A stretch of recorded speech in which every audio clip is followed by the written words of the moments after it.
If you bow to me again, 20 lashes, he spat. The guard shot up, and the air in the hall went static. I'm sorry, Your Grace, the guard stammered. You are a citizen of this realm and in service to it. You may salute me as your superior officer.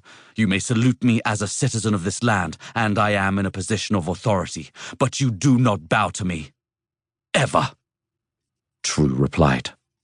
The guard's eyes slid to his compatriot, but then he looked back to his prince, nodded sharply, lifted his hand to his forehead, and gave a smart salute.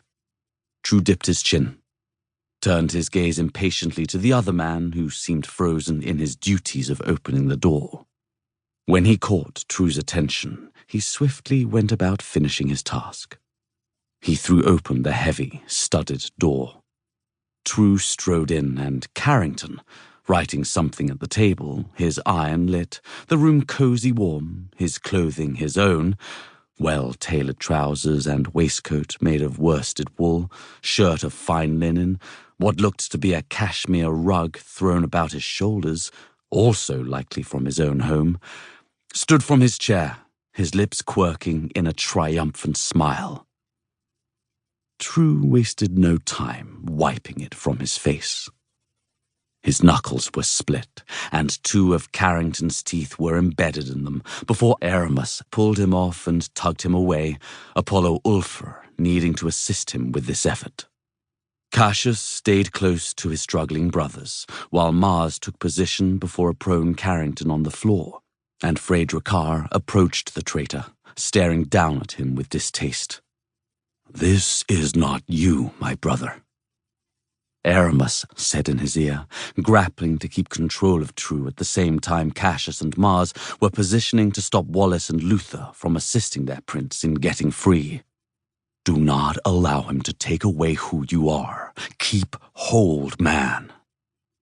His grip under True's arms tightened. "Keep hold." It was the last that got through to True. He stopped fighting against his friend and drew in a deep breath. When Aramus sensed he had control, he let him go, and he and Ulfr stepped away. True took another deep breath and jerked his head side to side in an ineffectual effort to ease some of the tension there. "Aramus speaks true. He's not you," Mars stated offhandedly. "But also, he cannot talk if he's unconscious, and we cannot torture him to any kind of success again if he's unconscious." "Get him up in the chair," True bit out. Wallace and Luther moved. Carrington groaned as they did as ordered. His face was a mangled mess. His jaw might even be broken. True did not call for a physician. He moved toward him and stopped.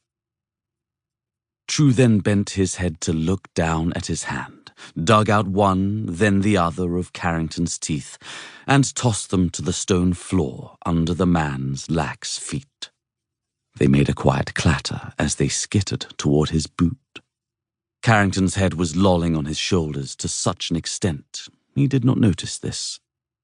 "Do you know what they do to traitors in the necropolis of Firenze?"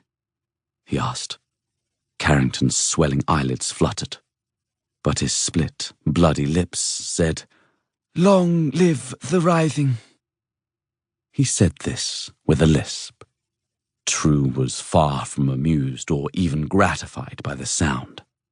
Sensing this, Mars got close. Cassius did too. But Aramus stayed where he was and simply said, "My friend." True drew in another deep breath. "You'll be moved to the down," he shared with his prisoner. "Long live the writhing,"